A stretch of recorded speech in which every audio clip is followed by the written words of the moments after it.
우리 성도님들 지금껏 보시는 것들 중에 참 명작이다라고 생각하시는 드라마나 영화가 있으실까요? 저에게는 슬기로운 의사생활이라는 의학 드라마가 있습니다. 아마 아시는 분도 계시고 모르시는 분도 계실 텐데, 남들 다 보던 때에는 사실 보지 않았고 회자되고 이렇게 쇼츠로 돌 때 그때 보기 시작해서 재미를 느꼈고 한 3번 정도를 전체 시즌 1, 2를 정주행했었던 걸로 기억합니다. 20대 때부터 각자의 독특한 개성, 그래서 보통 사람들과는 좀 달라요, 그 주인공들이.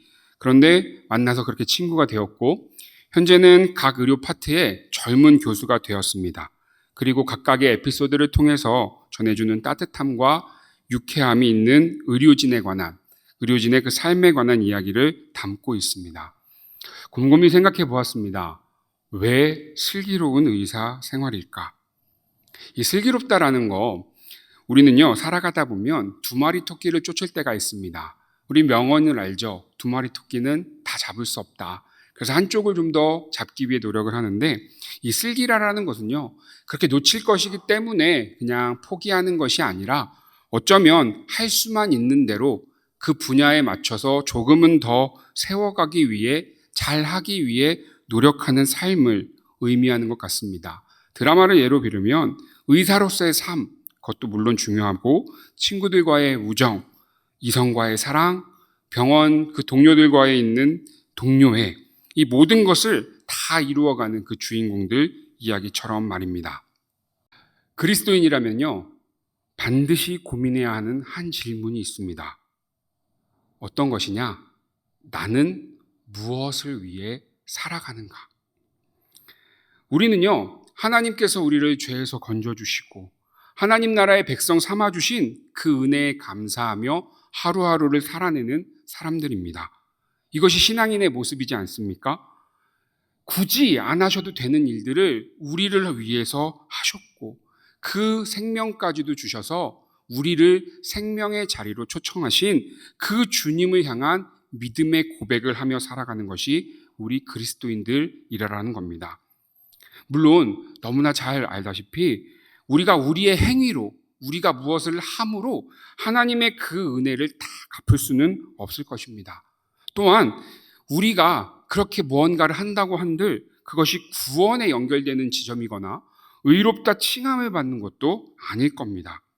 그럼에도 불구하고 우리가 기억해야 되는 것은, 은혜 받은 사람은 그 은혜에 반응해야 된다라는 겁니다. 내가 하는 정말 그 작은 하나의 행동이 큰 도움이 되지 않는 것 같을지라도 우리는 그 받은 바 은혜대로 하나님의 나라의 영광과 그 공동체를 위하여 할 수만 있는 대로 나의 믿음을 담아 살아내는 것, 그것이 우리 신앙인들의 모습이 되어야 한다라는 겁니다. 그렇다면 우리가 살아가는 이 세상 속에서는 어떻습니까? 우리는요, 예수님의 사랑을 세상에 실천하며 살아가려고 노력합니다. 하나님께서 우리를 각자의 자리에서 선교사적 마인드로 살게끔 하십니다. 누군가는 직장에서, 누군가는 가정에서, 사람들과의 그 관계 속에서 어떻게든 그리스도인답게 살려고 몸부림을 치면서 살아가시지 않습니까? 그런데 질문 하나 드리겠습니다. 왜 우리는 그리스도인들답게 살아야 한다고 배웠고 또 그렇게 살려고 노력하십니까? 우리가 복음을 전하는 이유가 무엇입니까? 우리가 세상을 긍휼히 여기며 세상을 향해 기도하는 이유가 무엇입니까? 우리가 그거 못하면 구원 못 받습니까? 우리가 그렇게 살지 않으면 다 지옥 저 형벌에 빠져가지고 다시는 삶이 없는 그런 모습이 되겠습니까? 아마 다 아니라는 것을 아실 겁니다. 그럼에도 불구하고 우리가 복음을 들고 세상을 향해 한 걸음 한 걸음 내딛는 이유는 우리가 그 받은 은혜, 하나님께서 나를 사랑하셔서 나를 그 구원의 감격으로 초대하셨던 그 은혜대로 삶을 살아내려고 하는데, 하나님이 예수님을 통해 말씀하시기 때문입니다. 누구야? 내가 너를 너무나 사랑해서 너와 함께 하잖아. 지금 저기에는 그 사랑을 모르고 죽어가는 수많은 나의 자녀들이 있어. 그들을 돌이키는데 내가 좀 가서 해주면 안 되겠니? 오늘도 우리에게 명령하시는 것은 이 세상을 하나님의 은혜대로 살아가는 우리의 모습처럼 그들도 그렇게 살아갈 수 있도록 가르치라라고 말씀하신다라는 겁니다. 그러면 그 우리는 어떻게 살아야 되겠습니까? 마땅히 그 삶을 살아내야 되지 않겠습니까? 그런데 연약한 우리는 우리가 힘들 때가 있고 우리가 부족하고 넘어질 때가 있습니다. 그래서 우리에게 힘이 되고 우리가 다시 세워지고 우리가 서로를 위로할 수 있는 그곳이 바로 저는 교회라 생각합니다. 하나님께서 교회를 세우신 이유는 그 교회를 통해서 하나님 나라의 사역을 감당해 나아가며 각자의 자리에서 복음을 전할 때 우리만의 힘으로 되지 않는 그 자리를 서로가 공동체가 되어서 힘을 얻고 나아가는 그 점을 위해서 세우셨다라는 겁니다. 오늘 에베소서의 말씀을 살펴보게 되는데요. 우리가 잘 알다시피 에베소서는 신약에 기록되어 있는 책입니다. 특별히 신약은 앞에 있는 복음서를 통해서 예수님의 그 행적을 통해 그 구원 사역과 그리스도인으로서는 어떻게 살아야 되는가 예수님을 닮자라는 이야기를 들려줍니다. 그리고 그 이후에 서신서라는 사도들의 편지를 통해서 이야기가 계속 흘러나가는데 그 서신서의 대부분의 내용은 교회 공동체를 향하고 있다라는 겁니다. 바울이 갇힌 자 되어 옥중에서도 편지를 쓴 것이 이 에베소서인데 무엇을 위해 쓰느냐? 에베소 교인들에게 교회 공동체는 이렇게 해야 돼. 교회 공동체의 모습은 이렇게 갖춰야 돼라는 이야기를 담고 있다라는 겁니다.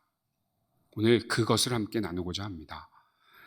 우리 사랑하는 성도님들, 교회의 모습 하면 어떠한 모습이 되어야 된다고 생각하십니까? 저는 기본적으로 교회는 예수님의 모습을 닮아서 낮은 섬김의 자리, 배려의 자리, 그리고 은혜를 사모해서 받은 그 은혜를 다시 흘려내는 자리가 되어야 된다고 생각합니다. 그 교회의 의미가 무엇인가 생각해 보면 단순히 나만을 위한 것이 아니라 다시 나누는 공간이라는 겁니다. 교회는요, 몇 사람의 희생으로 이루어지는 공동체가 아닙니다. 교회는 모든 성도가 함께 세워나갈 때 온전한 교회가 된다라는 겁니다. 우리 1번 말씀을 함께 읽어보겠습니다. 하나님은 각 사람에게 은혜와 역할을 주셨습니다. 7절에는요, 이렇게 이야기를 합니다. 우리 각 사람에게 그리스도의 선물의 분량대로 은혜를 주셨나니. 여기서 중요한 이야기는요, 각 사람에게 주셨다라는 겁니다. 하나님은 특정한 사람을 꼽아서 그에게 선물을 주고 은혜를 베풀지 않으셨다라는 거예요. 나 포함한 모든 한 사람 한 사람에게 그 은혜를 주셨고 그 은혜는 선물로 주어진 겁니다. 아시다시피 우리가 뭘 노력해서 우리가 뭘 행해서 받은 것이 아닌 전적인 하나님의 선물인데요. 그런데 우리 하나님은 그 선물을 주시면서 조금은 기대하는 점이 있으시다라는 겁니다. 그게 뭐냐? 우리에게 은혜를 베푼 대로 그 역할을 좀 감당해 달라라고 기대하고 소망하신다라는 겁니다. 대표적으로 이야기하는 11절의 말씀을 보면 그가 어떤 사람은 사도로, 어떤 사람은 선지자로, 어떤 사람은 복음 전하는 자로, 어떤 사람은 목사와 교사로 삼으셨다라고 말씀하고 있습니다. 여기 있는 것뿐만 아니라 대표적으로 하나님은 은혜를 주셔서 그 각자의 자리에 섬길 수 있도록 우리에게 늘 함께 하시면서 그렇게 원하신다 성경은 이야기하고 있다라는 겁니다. 그래서 어떤 사람에게는 리더의 은사가 있습니다. 목자, 지구장, 위원장, 팀장, 어쩌면 서기 힘들어 그 부담스러워하는 그 자리에 헌신하며 가 있는 우리 성도님들이 계십니다. 또 어떤 사람에게는 섬김의 은사가 있습니다. 다른 사람의 편의를 기꺼이 나의 헌신하는 자리로 가져와 섬깁니다. 또 어떤 사람은 돌봄의 은사, 어떤 사람은 기도의 은사, 어떤 사람은 뒤에서 조용히 정리하는 은사가 있습니다.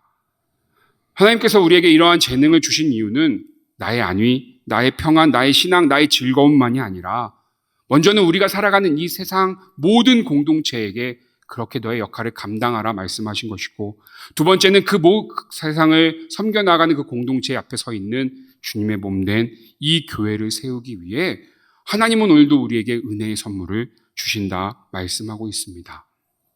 그런데 우리는 자꾸 이렇게 이야기합니다. 나는 아직 부족해서, 나는 시간이 없어서, 나는 잘 못해서. 물론 형편이 어려운 분들도 너무 있다라는 사실을 너무나 잘 압니다. 또 그렇다고 안 되는 걸 알면서도 억지로 해라 하라는 말씀도 아닙니다. 그런데요, 정말 단 한 시간도, 아니 정말 그 작은 영역 하나라도 하나님 나라와 그 공동체를 위해 사용할 수 없다라고 한다면, 그 지점에 내가 서 있다라고 한다면 우리는 고민해야 된다는 겁니다. 나는 지금 무엇을 위해 살아가고 있는가? 우리 2번도 함께 읽어보겠습니다. 교회는 함께 세워갈 때 건강해집니다. 꽤 많은 성도님들이 건강한 교회를 찾으십니다. 교회가 건강하다라는 것은 그 기준이 무엇일까요? 또 반대로 교회가 건강하지 않다라면 왜 건강하지 않은 걸까요? 교회는요, 분명 예수 그리스도를 나의 구주로 고백하는 사람들이 모여있는 공동체가 교회입니다. 그렇지 않습니까? 그런데 왜 어떤 교회는 건강하다 그러고 어떤 교회는 건강하지 않냐 생각해 보면은요, 결국엔 사람인 것 같습니다.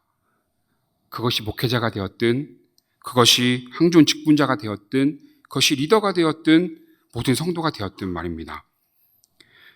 우리의 신앙생활을 크게 3가지로 나누어 본다면요, 첫 번째는 당연히 예배입니다. 우리가 하나님과의 관계를 맺는 소통의 도구입니다. 여기에는 기도도 포함되고 말씀도 포함되고 삶의 자리도 포함됩니다. 그런데 생각해보면 이 예배는요, 지극히 개인적인 영역입니다. 그 누구도 나를 위해 대신 예배를 드려줄 수는 없습니다. 내가 드리지 않으면 그 예배는 아무런 의미가 없기 때문입니다. 그럼 두 번째는 뭘까요? 그것은 세상의 복음을 전하는 선교입니다. 우리는요, 이 죄로 가득한 세상을 주님의 자녀가 되어 아직도 주님의 자녀이지만 깨닫지 못하고 그 죄 가운데 휩쓸려 있는 사람들에게 복음을 통해 다시 돌이켜오는 그 역할을 감당해내야 하는 사람들입니다. 예수님이 부활 후에 모든 일정들을 마무리하시고 하늘에 오르시면서 당부하셨던 가서 모든 민족을 제자로 삼으라는 그 말씀처럼 우리는 세상을 향해 한 걸음 한 걸음을 살아내야 되는 사람들이라는 겁니다. 그럼 마지막은 무엇일까요? 저는 그것을 교회 생활이라고 이야기를 하고 싶은 겁니다. 교회가 왜 필요할까요? 이 교회라는 것은요, 물론 함께하는 모든 자들을 통해서 우리 모두가 같은 곳을 바라보는 힘이 있을 수 있습니다만, 분명한 사실은 그 교회를 통해서 개인도 함께 성장하기 때문입니다. 하나님께서 각 사람들을 사도와 선지자와 목사와 교사 각각의 직분에 따라 은사에 따라 세우신 이유에 대해 성경은 이렇게 설명을 하고 있습니다. 오늘 우리가 읽을 말씀 12절 다시 한번 함께 봉독해 보겠습니다. 이는 성도를 온전하게 하여 봉사의 일을 하게 하며 그리스도의 몸을 세우려 하심이라. 아멘. 여기서 성도가 온전해지는 것에 대해 계속해서 성경은 뭐라 이야기를 하느냐? 그리스도의 장성한 분량이 충만한 데까지 이른다라고 이야기를 하고 있습니다. 그리고 나서 이어지는 14절 말씀, 우리 14절 말씀도 다 함께 봉독해 보겠습니다.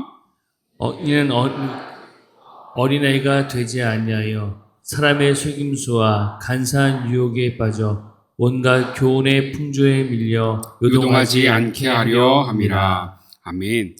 사람은요, 누구나 다 성장을 원하며 자연스럽게 추구하며 살아갑니다. 한동안 우리나라에 열풍이 불었던 자기계발, 강의가 됐든 책이 됐든 우리는 그것을 통해서 나를 좀 더 성숙하게 만들고 성장하게 하며 나의 가치를 올리려고 합니다. 그런데 그리스도인에게는 그것보다 더 큰 축복이 하나 있습니다. 그것이 뭐냐? 신앙의 성장입니다. 이 신앙의 성장은요, 단순히 정신, 육체의 성장과는 다르게 우리에게 신앙이 성장하면 성장할수록 다른 환경, 요인이 아닌 그저 주님이 주시는 진정한 기쁨, 그 감사함, 삶의 행복을 점점 더 누릴 수 있게 만들어 간다라는 겁니다. 그러니 신앙의 성장은 그리스도인으로서, 신앙인으로서 마땅히 추구해야 될 방향인데, 오늘 성경은 뭐라 이야기하느냐? 그 신앙의 성숙, 그리스도의 장성한 분량에 이르는 것에 봉사가 있다라고 말씀하고 있다라는 겁니다. 그리스도인으로서 우리는 오늘도 구원받은 자의 삶을 살아내기 위해 한 걸음 한 걸음 걸어가고 있습니다. 다 그러시지 않습니까? 구원받은 그 은혜에 감격하며 오늘을 또 살아내려고 하는데요. 사실 로마서의 말씀에 보면 이러한 말씀이 있습니다. 오직 의인은 믿음으로 말미암아 살리라라고 이야기를 하고 있습니다. 맞습니다. 우리는 우리의 행위, 우리의 노력 그런 것으로 구원받는 것은 아닙니다. 그러다 보니까 때로는 어떤 분들이 나는 예배에만 좀 집중하고 충실히 하는 것이 더 귀하다고 생각해요 라고 이야기하시기도 합니다. 그런데 제 생각에는 그것은 반은 맞고 반은 틀린 것 같습니다. 지금 시대에 우리가 드리는 이 예배를 혼자 만들 수 있으십니까? 이 예배에는요, 예배위원이 있어야 합니다. 그들은 자신의 그 사역을 위해서 하나님께 올려드릴 예배를 뒤로 먼저 미루고 봉사의 자리에 섭니다. 또 찬양팀이 있어야 됩니다. 방송실이 있어야 합니다. 이뿐입니까? 교회 공간에 오면서 우리 교회에 얼마나 주차 공간이 없습니까? 그 주차 잘 하시려고 추운 겨울에도 더운 여름에도 애쓰고 수고하고 뛰어다니는 분들이 계십니다. 오늘 지금 시간 한창 춘출하실 시간일 텐데요. 예배를 마치고 식탁으로 올라가면 그 밥은 누가 해주십니까? 다 봉사의 자리에 서는 분들이 계십니다. 밥 먹으면 어떻습니까? 또 차 한잔 해야 되잖아요. 카페에서도 열심히 봉사하십니다. 또한 우리의 자녀들은 어떻습니까? 내가 다 할 수 없는 신앙의 교육을 위해 오늘도 교사의 자리에서 섬기시는 분들이 계십니다. 그뿐 아니라 곳곳에서 이 몸된 교회를 이루기에 오늘도 헌신하며 섬기는 분들이 계시기에 지금 이 시간 나는 이 자리에 앉아서 하나님만을 오롯이 바라보며 예배 드릴 수 있는 것 아니겠습니까? 그런데 한번 생각해 보자라는 겁니다. 만약 모든 자들이 난 예배만 잘 드리고 싶어 해서 다 예배의 자리에 서 있는다라고 한다면 그 공동체는 어떻게 되겠습니까? 결코 건강해지기보다는 더 병들고 없어지고 흩어질 겁니다. 혹시 그때 그렇게 생각하실 겁니까? 그럼 이제는 다 됐으니까 다른 교회 가서 예배 드리면 되지 뭐. 사랑하는 성도 여러분, 진짜 믿음의 공동체는요, 서로 짐을 나누는 공동체입니다. 내가 조금 움직이면 누군가는 숨을 쉴 수 있습니다. 내가 조금만 도우면 다시 회복의 자리에 설 수 있습니다. 내가 조금만 감당하면 우리 공동체는 살아납니다. 우리 3번 마지막으로 다시 함께 읽어보겠습니다. 각자의 노력이 모일 때 교회는 성숙해집니다. 아멘. 본문 마지막은 이렇게 이야기합니다. 우리 16절 말씀도 함께 봉독해 보겠습니다. 그에게서 온 몸이 각 마디를 통하여 도움을 받음으로 연결되고 결합되어 각 지체의 분량대로 역사하여 그 몸을 자라게 하며 사랑 안에서 스스로 세우느니라. 아멘. 오늘 성경은요, 교회는 그리스도의 몸임을 가르쳐주고 있습니다. 몸은요, 한 부분만 건강해서는 건강하다고 이야기할 수 없습니다. 아무리 내가 손이 건강해도 발이 건강하지 않으면 건강하지 않은 겁니다. 내 눈이 너무나 좋아서 막 저 끝에까지 볼 수 있다 한들 허리가 아파서 누워있으면 우리는 앞을 볼 수 없는 겁니다.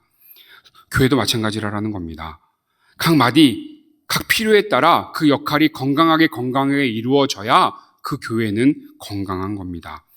그런데 그 건강함을 만드는 것이 일정한 사람들, 좀 더 뭔가 헌신이 차 있는 사람들이 해나가는 것이 아니라 모든 지체가 각 지체가 받은 그 은혜대로 섬겨 나아가는 것, 그것이 진정한 교회라는 것을 오늘도 성경 우리에게 말씀하고 계시다라는 겁니다.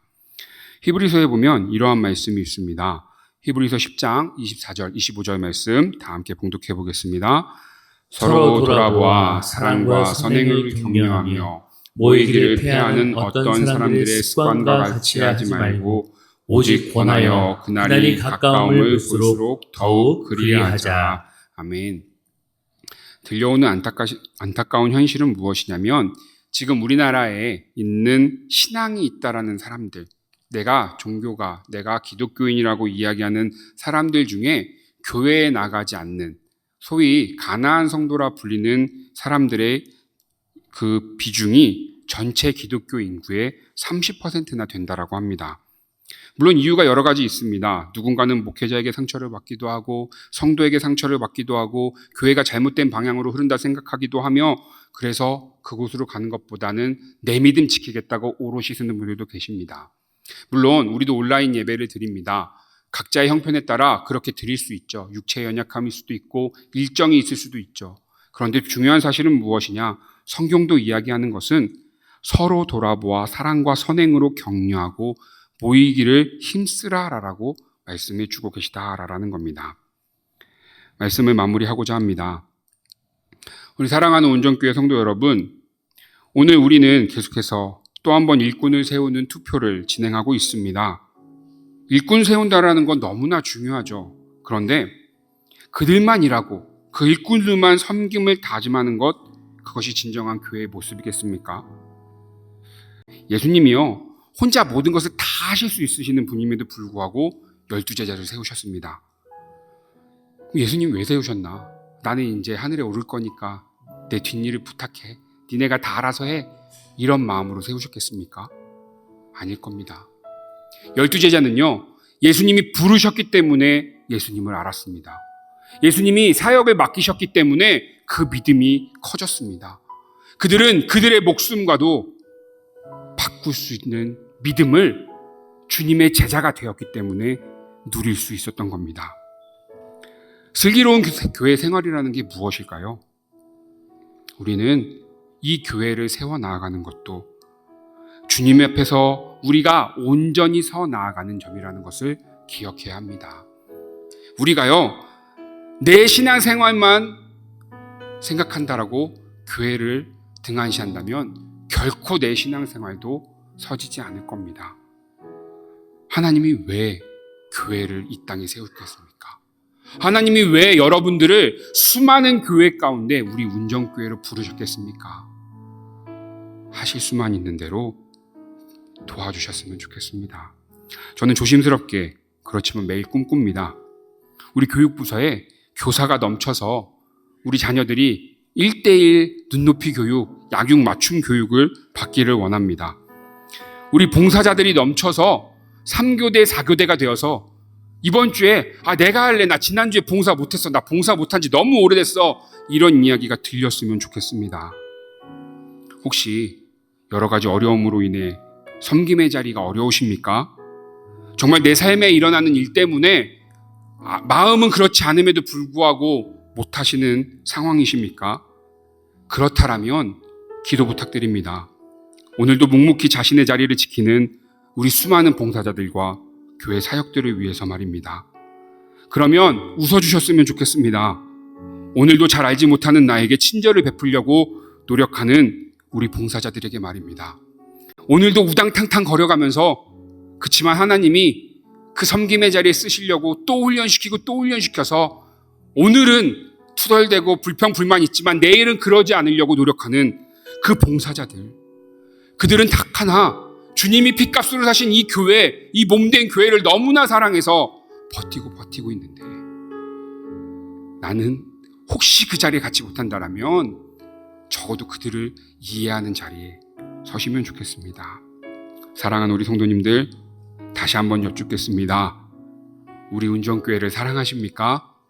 우리 교회를 사랑하시고 이 교회 저 교회 백화점 쇼핑하듯이 마음에 맞는 교회이기 전에 불만이 있으면 내가 그 자리에 가서 몸소 실천해 나아가고 기도해서 그 불편사항을 지혜롭게 이겨낼 수 있어서 누구나에게도 다 주님의 사랑만이, 은혜만이 넘치는 우리 운정교회가 되기를 간절히 소망합니다.